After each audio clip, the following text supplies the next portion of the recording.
Okay, students, I went ahead and opened up Autodesk Inventor. I'm going to show you how to create a simple extrusion today. This is an L bracket. I'm going to go to File, select New. We want to use English units, so make sure you select English. We're going to create a part file first. That's the IPT Inventor part. Notice the units are inches. I'm going to select on this little icon and select Create. All of your 3D models have to start off as a sketch first. So I'm going to go to Start 2D Sketch, Start 2D Sketch. Notice when we do that, there are several planes that appear. This is the XY plane. This here is the YZ plane, and this is the XZ plane. They all intersect at the origin and, of course, the axes. Alright, so I'm going to go ahead and I'm just going to select the XY plane. We have the Y-axis here, we have the X-axis here. If I hold down the scroll wheel on the mouse and move the mouse around, you can pan. Okay, so I'm just going to pan and move this origin down here to the lower left-hand corner. I'm going to go up here and I'm going to select a rectangle. Now when I say select, I'm using the left mouse button, and I'm going to select rectangle 2-point. Click on this. Move your cursor near the origin. Notice it turns green. I'm going to click and I'm going to drag this out. I'm going to change my length dimension here to 4 and hit the tab button on your keyboard, and we're going to have a height dimension of 2 and then enter. Do a right click with your mouse button and then select OK. Now you can't see the geometry, but if you rotate your scroll wheel you will see it eventually, and I can pan back to the center. So that's my sketch of the rectangle. I'm going to finish the sketch. Notice I can't see it again. I'm going to rotate the scroll wheel. I'm going to pan down this way. Up here is the extrude icon. Select extrude. Notice it wants to extrude in the positive Z direction. In this case, I don't want to extrude in the positive Z. I'm going to extrude in the negative Z direction. So I'm going to select the flip arrow here. And I want to see it's giving me a depth of 1 inch. I want to make that dimension now 3. I'm going to make it 3. And select OK. Alright, so I have this block, if you will, and notice this is a UCS icon down here. This is the Z-axis, X-axis, and Y-axis. Up here is our view cube. This is the front view. I can come up here and click on these arrows to see different views of the block. Top, back, bottom, front again. You can also click on these arrows to rotate it. That's going counterclockwise. You can also go clockwise. You can also get an isometric view by clicking on these corners. And this is really the view that I like to do most of my 3D modeling in, is isometric. You can also click on the bottom corners.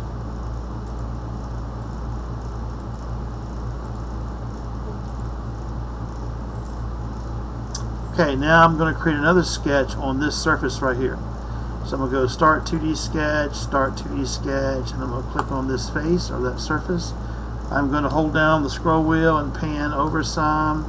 Go to Rectangle, Rectangle 2-point, and I'm going to click 2 arbitrary points here. Come down this way and click here. Do a right click, select OK. Now I'm going to use my Dimension tool. Click on Dimension, click on this line and this line, click, and I'm going to change that dimension to 0.5. Select the green check mark. Likewise, I'm going to do that here as well.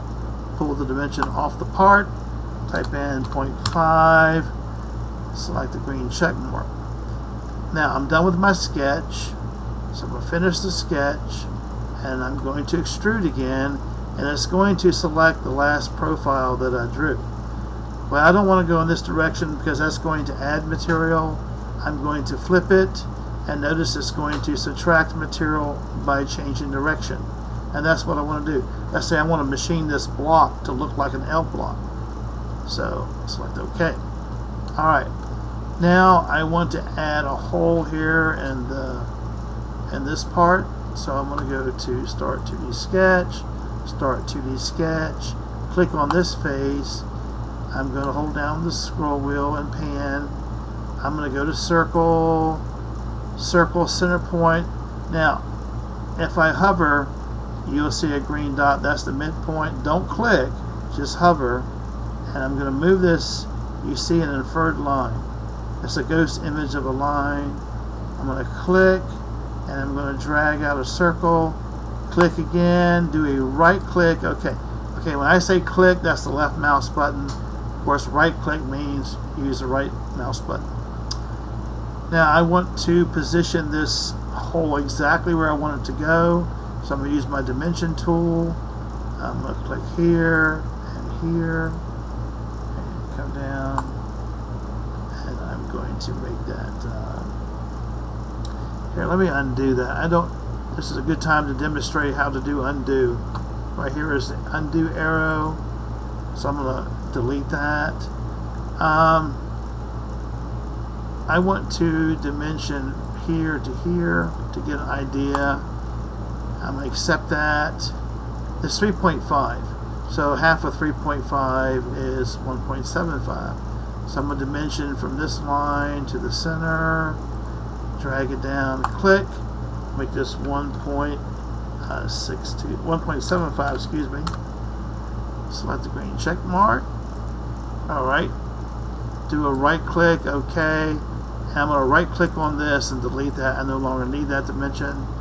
I'm going to now dimension from this edge to the center, and that's going to be perfectly 1.5. Remember, because I found the midpoint earlier. So click on the check mark. Now I want to dimension the circle. Click on dimension, click on the edge of the circle, drag the dimension off the part. We're going to make this 1.625. Select the green check mark. Alright, so I have the dimensions. I've located the center of the circle, and I've dimensioned the diameter, and I'm going to select Finish Sketch. Now I'm going to go to Extrude again. Notice it's going to automatically select the last closed profile, which is the circle that I drew. I don't want to add material, I want to subtract material, so I'm going to change direction, and I'm going to select OK. Alright. Now so far so good. It's very simple geometry because we're just starting out here. We don't like to have sharp corners when we design things, mainly for safety reasons. So I'm going to put a beveled edge here on these edges, and that's the chamfer. Click on chamfer, and it has a chamfer distance of 0.125. I'm going to change that to 0.250. It's a 1/4 inch. Now watch carefully. I can hold down my left mouse button and move that window. I'm going to click on this edge, click on this edge, click on this edge, and click on this edge, and I'm going to apply and close out. Alright, so I have finished the basic geometry here. What I want to do now is File, and I'm going to Save As, and I'm going to call this Oer1 Bracket 1. Notice I created one earlier. So Oer1 Bracket 1, and I'm going to save this. Alright, now this is a generic material. Let's give it a material designation.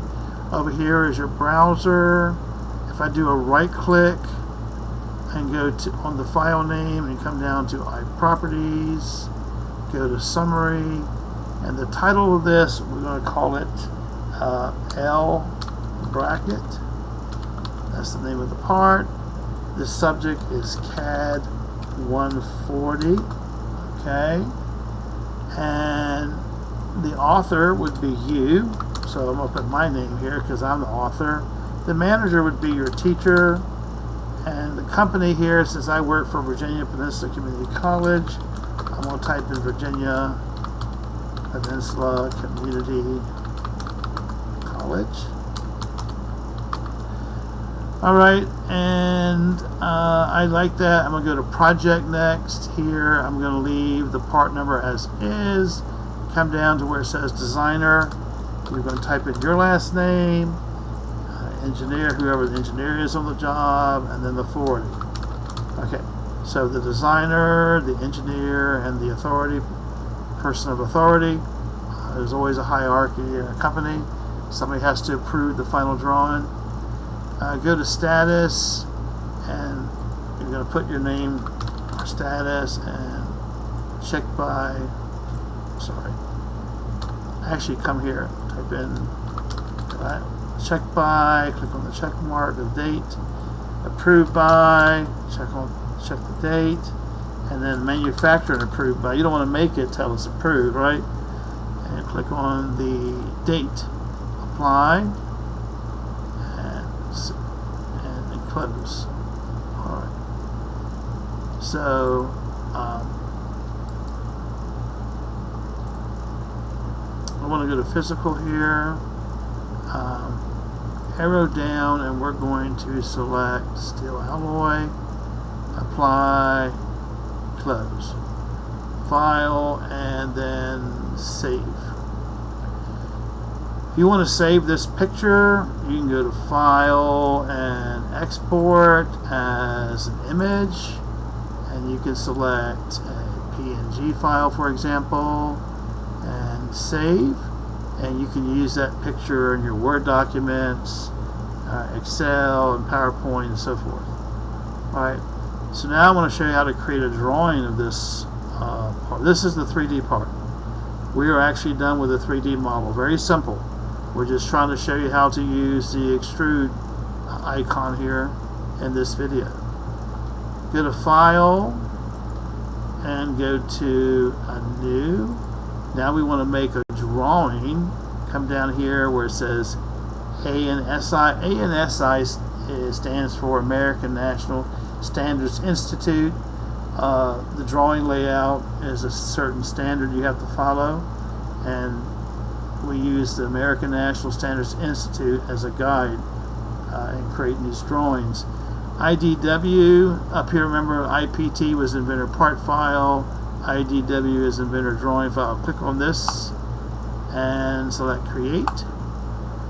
This is a size D sheet of paper. I'm going to go up here onto the browser, do a right click, and we're going to edit the sheet, and I'm going to make it a size A.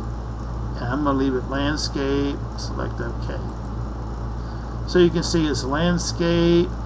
If I click on the base, it's going to bring in my front view of my L bracket.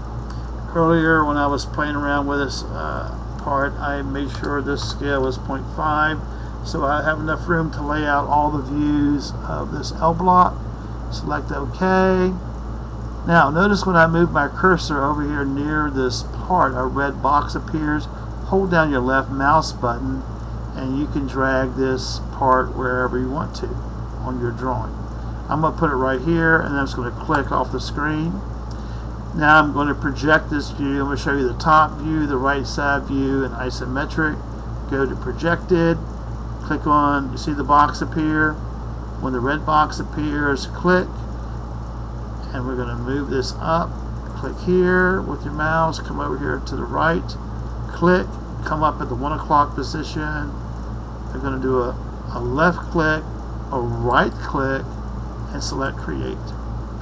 Now again, we can move our cursor near any of these views, hold down the left mouse button, and we can reposition these views as we wish.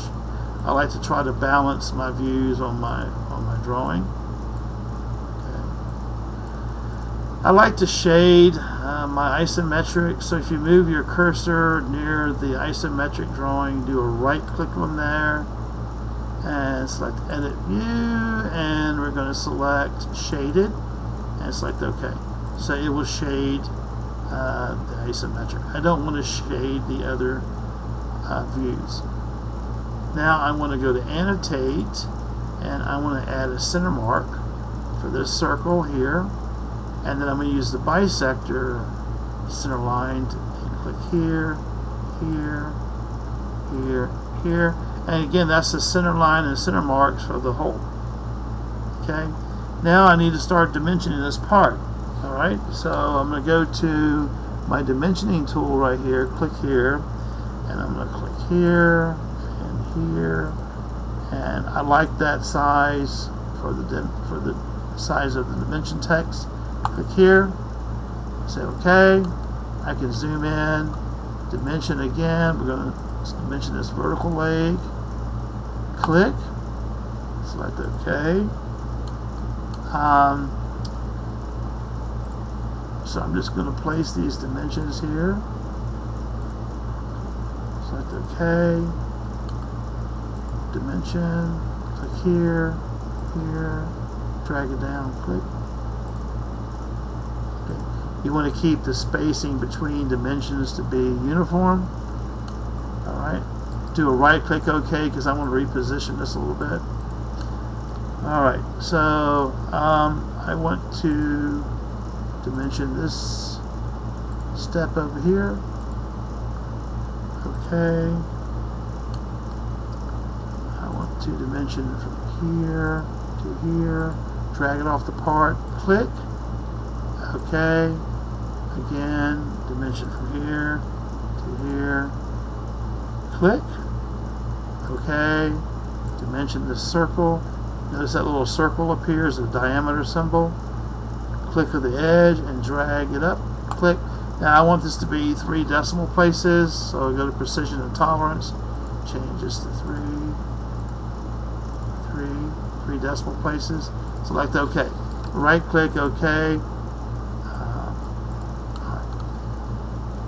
So I'm still.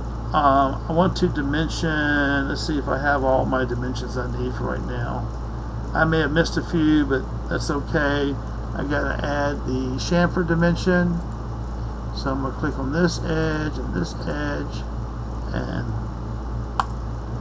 click there, do a right click OK, and I'm gonna put another chamfer note. This is the bevel edge, right here. Right click OK. Alright, I think I have all the dimensions that I want to show. Now, I want to show you something kind of neat here. Notice this is a sharp corner here. Sharp. I want to make that a rounded corner. Well, if I come down here in the lower left-hand corner, these tabs, this is the part here. If I click on this and watch, if I go to fillet and select the fillet, it's going to make an internal rounded corner here. That's an 1/8 of an inch radius. I'm going to make it 0.250, and I'm going to enter and see how it has a nice curve here, which is a fillet. It's an internal rounded corner. That's what it is. I'm going to file, I'm going to save this, and then look, if I go over here, there it is. See, there's the rounded internal corner here, and I can dimension this as well. Go to dimension and you hover till you see that little symbol come up, click, and I'm going to drag that dimension and place it about right there. Say OK. Alright, I'm going to do a right click, OK. I think I'm happy with the dimensions for right now. Again, I might have missed a couple, but for right now I'm just trying to get the idea across. What I like to do is I want to put in the view labels, and everybody has a certain way they do this. I'm going to go to text, I'm going to come down below this view, and I'm going to click about right here, and I'm going to type in top view, and I'm going to highlight this, hold down the left, just like in a Word document, hold down the left mouse button, make it bold, underline, select OK, and do a right click OK. Now what I do sometimes, if you hover over this, hold down your left mouse button, you can reposition this label and just click anywhere. I'm going to copy this, do a right click copy, and could do a right click paste. Now watch how nice and easy this is now. I know it says top view, but I can go back, do a right click, cancel, and I can go back and double click on this, and I can change the name of these views. This is the front view, select OK, and then this is the right side view, select OK, and this is the isometric view. So type in ISO. So we got the top view, the front view, the isometric view, and the right side view. I'm happy with that. I'm going to file and save. And save. Alright, now I need to fill out my title block here. Come up over here on the browser. This is the file name. Right click on that. And we're going to go to iProperties. And we're going to do that what we did earlier. The title of this is L Bracket. Make sure I spell this correctly. And the subject is CAD 140. And the author is Morris. And it would be your last name since you're the author. Your manager could be your boss or your teacher. And the company, since I work for Virginia Peninsula Community College, that's what I'm going to type in here.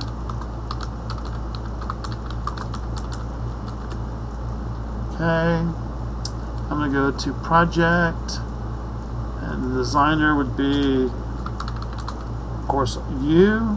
You might also be the engineer, or it could be somebody else, and then your boss, someone higher up who has to approve the drawing. So I just use my name for the designer, engineer, and authority. Status, checked by you, check the date. It could be approved by engineer in charge, and then they're not going to make it until somebody signs off. So somebody else name would probably go here. Check the date, apply, close, file, save. I'm going to do it one more time. File, save.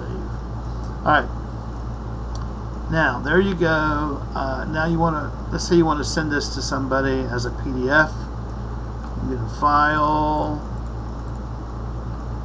Save, and then File, Export as a PDF, and Save. Okay. And now, so that's a PDF. I go back to that file and pull up that PDF if I want to. I want to print this. File, print. If I do a best fit and preview, it fits nicely on the sheet of paper, but what happens if it doesn't look like this? What if it looks something like this? File, print, let's say it is rotated by 90 degrees. You don't want this because you want the margins to be uniform. So I'm going to close this. I'm going to File, Print. I'm going to do a rotate by 90 here. Best fit preview. I like that. So hit the print button and say OK. And it's going to print it out. And again, like I said, you can make a PDF of this, or you can print out a hard copy as you wish. Remember, I showed you down here in the lower left-hand corner, this is your part file, this is your drawing file. One more time, this is your 3D model. This is not a drawing, this is your 3D model. This is your drawing of your part. Right here. Okay? Alright, I'll see you next time.